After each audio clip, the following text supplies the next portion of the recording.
Hi guys, সকলোকে Pinky simple লাইফষ্টাইলত আৰু এটা নতুন ভিডিঅ'ত স্বাগতম জনাইছোঁ। আশা কৰিছোঁ সকলোৱে ভালেই আছে, ময়ো একদম ভাল আছোঁ। আৰু ৰাতিপুৱাৰ পৰা ভিডিঅ'টো ষ্টাৰ্ট কৰিছোঁ। ৰাতিপুৱা গোটেইখিনি কাম কৰি দিলোঁ। আজি বহুত কাপোৰ ধুলোঁ, মানে দুদিন মই একদম কাপোৰ ধোৱা নাছিলোঁ। যেতিয়াৰ পৰা এই ৱাশ্বিং মেচিনটো অনা হ'ল, কাপোৰকেইটা গোটাই গোটাই থৈ দিওঁ।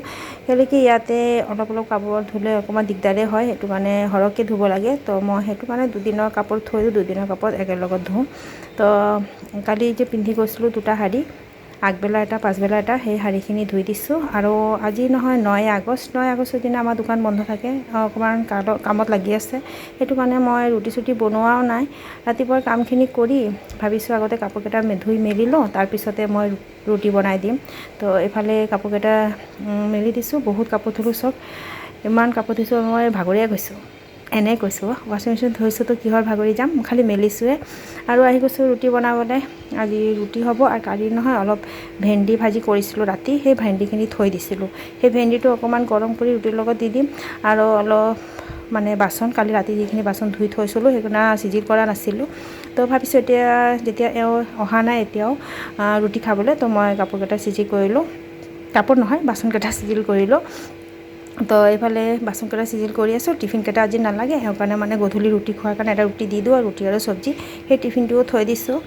আৰু তাৱা বহাই থৈ দিছোঁ। এইফালে ৰুটি বনাই ল'ম এতিয়া। আটাটো আগতে সানি থৈ দিলে নহয় ৰুটিটো বহুত ধুনীয়া আৰু কোমল হয়। তো 5-10 মিনিটমান সানি থৈ দিলে, তো সদায়তো নোৱাৰোঁ, তো আজি অলপ টাইম থৈ দিলোঁ 10 মিনিটৰ কাৰণে। ৰাতি কিন্তু মই সেইটোৱে কৰোঁ, ৰাতি 5-10 মিনিটৰ কাৰণে সানি, 5-10 মিনিটত যে বেছিয়ে হয়। মই 7:30-8টা বজাত আটা-চাটা সন্ধিয়া পূজা চূজা দি পিনি একদম আটা সানি থৈ দিওঁ। তাৰপিছতে 9টা-9:30 বজাত আহোঁ ৰুটি বনাবলৈ। আজি তো সেই টাইমটো যেতিয়া পাইছোঁ সেইটো মানে সানি থৈ দিছিলোঁ। আৰু ডেকচিটো চাইছে, ডেকচিটো মই কিন্তু পানীও ভৰাই থৈ দিছিলোঁ ভাত বনোৱাৰ কাৰণে। চব মানে যেতিয়া মই সময় পাওঁ নহয়, দুপৰীয়াৰ কামখিনি এতিয়া আগবঢ়াই থৈ দিওঁ। যেনেকৈ চব্জি কাটি ধুই থৈ দিওঁ, তাৰপিছতে এইফালে ভাতৰ ডেকচিটোতো পানী থৈ দিওঁ। আজিও আমাৰ ওলাই যাবলৈ আছে, তো মই সেইটো কাৰণে কামখিনি অকণমান সোনকালেই কৰি আছোঁ। ওলাই যাব লগা আছে মানে মন্দিৰত যাম, দুৰ্গা মন্দিৰত। আমাৰ ওচৰত বোৱাৰী কেইগৰাকী যাব, মোৰ জা আছে, সৰু জা, ডাঙৰ জা, দুইজনী, এটা বোৱাৰী, আমি 5জনী মিলি দুৰ্গা মন্দিৰ যাম চাকি জ্বলাবলৈ। আজি হ'ল নাগপঞ্চমী, তো সেইটো কাৰণে ভাবিছোঁ চাকি জ্বলাই আহোঁ। কিন্তু আমি প্ৰথমত ভবা নাছিলোঁ যে আজি, মানে জনা নাছিলে মোৰ যে আজি নাগপঞ্চমী। আমি এনেই মানে মন্দিৰত কিমান দিনৰ পৰা ভাবি আছোঁ যাম, কিন্তু সময়টো মিলা নাই। তো আজি মিলি গৈছে। যেতিয়া মন্দিৰত গৈ পাইছোঁ নহয়, তেতিয়া মন্দিৰত শুনিছোঁ পণ্ডিতনী কৈ আছে যে আজি নাগপঞ্চমী হয়। তো আমি কৈছোঁ ভাল দিনতে আমি আহিছোঁ, ভগৱানে ভাল দিনতে আমাৰ মাতিছে। তো পিছতে গুচি গ'লোঁ, তাতে পূজা চূজা কৰিলোঁ। তো সেইখিনি ভিডিঅ' চাব, আপোনালোকে পাব, মই গোটেইখিনি দিছোঁ। তো এইফালে ৰুটি বনোৱা হৈ গ'ল। ৰুটিকেইটা চব ফুলা হৈছে, ফুলকৈ ৰুটি, চব ৰুটিয়ে মোৰ ফুলে, কিন্তু নুফুলাকৈ নাথাকে। কেতিয়াবাহে মানে বেছি ষ্টিমটো গৰম হৈ গ'লে তেতিয়া ৰুটিকেইটা ভালকৈ নুফুলে। আৰু কিন্তু মই চব্জি কাটিও থৈ দিছোঁ, সেইখিনি দেখুওৱা নাই, সদায় কি একেটাই বস্তু দেখাই থাকিম। ৰুটি বনাই এওঁক দি দিলোঁ খাবলৈ। আৰু ৰখিতে বিচনাৰ পৰা অলপ ভিডিঅ' কৰি দিছে। মই ৰেডি হৈ গৈছোঁ, মোক কেনেকুৱা লাগিছে চাই পিনি ক'বচোন। ৰঙা এটা শাৰী পিন্ধি লৈছোঁ, আৰু মন্দিৰত গ'লে নহয় ৰঙা শাৰী পিন্ধিলেই ভাল লাগে। তো মন্দিৰত আহি পাই গৈছোঁ। এইটো হয় মোৰ জা দুজনী, তাৰপিছতে এইটো শিৱলিংগ, তাৰপিছত এই পণ্ডিতানী অকণমান ঝাৰু মাৰিছে, পূজা কৰে পণ্ডিত। তেওঁ মানে কিবা আজি গৃহ প্ৰৱেশৰ পূজা আছে, তাতে গুচি গ'ল। তো তেওঁ পূজা কৰি দিব। তো তেওঁ কৈ আছে এওঁ যে নাই, অকণমান দিগদাৰ হৈছে আমাৰ চাফা কৰিবলৈ। তো মই পটাপট ঝাৰু মাৰি দিছোঁ, তাৰপিছত তোমালোকে অলপ পূজা কৰি ল'বা। আমি প্ৰসাদত লৈ গৈছিলোঁ, প্ৰসাদৰ পূজা কৰিলে, আৰু আমি চবে মিলি ইয়াতে চাকিও জ্বলালোঁ। চবেই অকণমান ৰৈ আছোঁ, যেতিয়া চাফা কৰি আছে তেতিয়া পিছত অকণমান ৰৈ দিওঁ। তাৰপিছতে লাহে লাহে পূজা চূজা চবেই কৰিলোঁ, আপোনালোকে চাই থাকক।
এটা খাবেন না? খাওয়া শুৰু? ৰস ৰস লাগে বলে কখন ৰস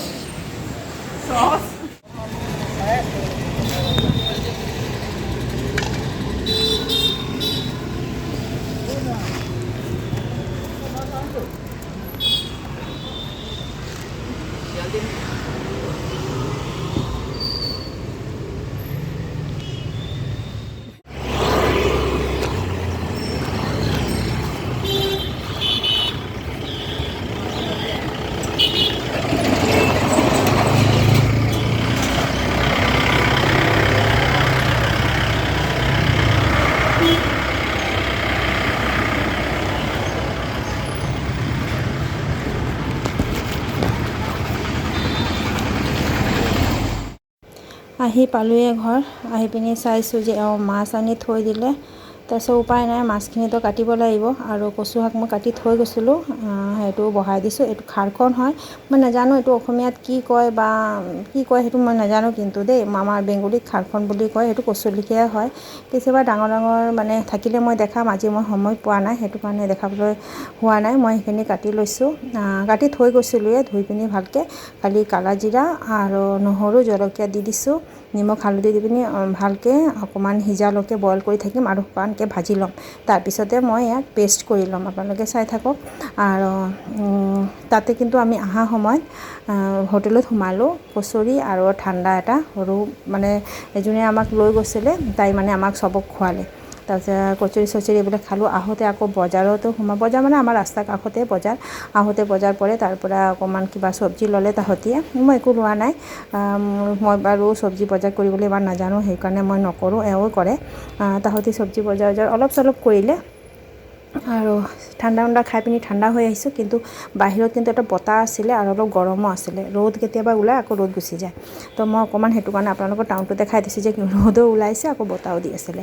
এই কচুটো চব সিজি গৈছে, কিমান ধুনীয়া হৈ গৈছে, একদম কমি গ'ল। কিমানখিনি আছিলে, ভৰ্তি হৈ আছিলে এইটো কেৰাহীটো, এতিয়া চব কমি অলপ হৈ গৈছে। নহৰু কিন্তু মই গোটা গোটাই দিছোঁ, জলকীয়া গোটা গোটাই দি দিছিলোঁ। গোটেইখিনি ভজা হৈ গ'ল। এতিয়া মই শিলপাতাত পিচি লৈছোঁ, মিক্সিত মই পিছা নাই। চাটনি চাব, শিলপাতাত পিচিলেহে বেছি ভাল লাগে, সেই তাতে মই পিচি লৈছোঁ। মিক্সাৰ জাৰটো মানে গোটেইখিনি লাগি যায়, তেলতেলীয়া হৈ যায়, মোৰ ইমান ভাল নালাগে। শিলপাতাত পিচি পিনি ধুনীয়াকৈ ধুই লৈছোঁ, মই সেইটো দেখুওৱা নাই। আৰু মাছৰ চব্জিও হৈ গ'ল, মাছটো ঢালি থৈ দিছোঁ আৰু গেছটো চাফা কৰি লৈছোঁ।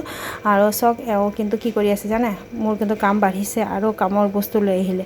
এতিয়া এওঁ লৈ আহিছে আমখিনি ধুই আছে, ধুই পিনি এতিয়া কাটিব। মই কৈ আছোঁ যে মোৰ একদম ভাগৰ লাগি গৈছে, তাৰ পৰা আহিলোঁ, আকৌ মাছ কাটিলোঁ, চব্জি খানা চানা বনালোঁ, চব চাফা কৰি আছোঁ। এতিয়া আকৌ আমখিনি মই কি কৰিম, বোলে আমখিনি মই কাটি দিছোঁ, তুমি আম চট্টা দি দিয়া। এতিয়া আম চট্টা দিব লাগিব, উপায় নাই, কৰিবতো লাগিবই। বাচন চাচন ধুই ল'ম এতিয়া। গোটেইখিনি চাফা হৈ গ'ল, গেছটো মুচি লৈছোঁ। আৰু এই মাৰ্বল পাথৰটো মুচোঁ নহয়, চব তেল হৈ থাকে, এইটো চবেই কৰেই। চাফা কৰি বাচনকেইটা ধুই লৈছোঁ। তাৰপিছতে আম চট্টা দিম। মোৰ মানে ইমান ভাগৰ লাগিছে নহয়, একদম গৰমো লাগিছে, ভাগৰ লাগিছে, ভাল লগা নাই একদম গাটো। কেলৈ ৰাতিপুৱাৰ পৰা উঠি কৰি আছোঁ। দেখিছে আপোনালোকে, মই মানে এটা মহিলাৰ মানে মাইকী মানুহ বহুতেই কষ্ট, এটা ঘৰ মেনেজ কৰিব লগা। মানে মতা মানুহতো বাহিৰৰ কাম কৰে আৰু মাইকী মানুহ ঘৰৰ কামখিনি কৰে। ঘৰৰ কামখিনি যোনে কৰে তাহতিয়ে গম পায়। যাৰ ঘৰত দুজনী তিনিজনী আছে, জা জেঠানী আছে, তাহতি কষ্ট নহয়, চবে মিলিজুলি কামখিনি কৰি ল'ব পাৰে। আগতে আমিও আছিলোঁ, মোৰ মানে পুৰণা ঘৰত যেতিয়া বিয়া হৈ আহিছোঁ, তো আমি একেলগত 3গৰাকী আছিলোঁ আৰু শাহুমাও আছিলে, চবেই একেলগে আছোঁ। তো মই ইমান কামৰ কষ্ট পোৱা নাই, মোক একো কাম কৰিবলৈ নিদিয়ে তাহতি। মই কেতিয়া নিজৰ ইচ্ছা কৰিলেহে মই খানাটো বনাইছিলোঁ। মোৰ পৰা দুটাই ডাঙৰ আছিলে, মই সৰু আছিলোঁ, তো বহুত মৰম পাইছিলোঁ, কিন্তু মোৰ ইমান কষ্ট হোৱা নাই। এতিয়া মই যেতিয়া ইয়াতে আহিছোঁ, তেতিয়া ল'ৰা যেতিয়া দুটা সৰু সৰু আছিলে, এওঁ কিন্তু বহুত হেল্প কৰিছিলে, বহুতেই কাম কৰি দিছিলে, এতিয়াও কৰে যথেষ্ট। কিন্তু এতিয়াও আপোনালোকে চাই যে মোৰ এতিয়াওতো বহুতেই মোৰ কৰিব লগা কাম বহুতেই থাকে। মানে ঘৰৰ চাফ চিকুণৰ পৰা ঝাৰু মোচা, বাচন ধোৱা, ঘৰখন যেনেকৈ মেনেজ কৰিব লাগে, বহুতেই কষ্ট হয়। তো চব মহিলাৰে হয়, মই গম পাওঁ, বহুতেই কষ্ট হয়। তো এইফালে আপোনালোকে কথা পাতিতে চাওক মোৰ আমখিনিও বইল হৈ গৈছে, মানে অকণমান পানীটো শুকাই ল'ব লাগে, মিক্সাৰ জাৰত মিক্স কৰি পিনি তাৰপিছতে অলপ পানীটো শুকাই লৈছোঁ আৰু শুকান জলকীয়া গুড়ি অলপ দি দিছোঁ, চেনি একো দিয়া নাই, কেলৈ এইটো অলৰেডি মিঠা, বহুতেই মিঠা আছিলে, বহুত মানে অলপ টেঙা ভাৱটো হালকা এটা টেঙা থাকে নহয়, সেইটো আছিলে, সেইটো কাৰণে মই এইটো আমচটা দিছোঁ। আৰু ৰখিতক কৈছিলোঁ ওপৰৰ পৰা কেইটামান থালি নমাই দে, থালিত দিম।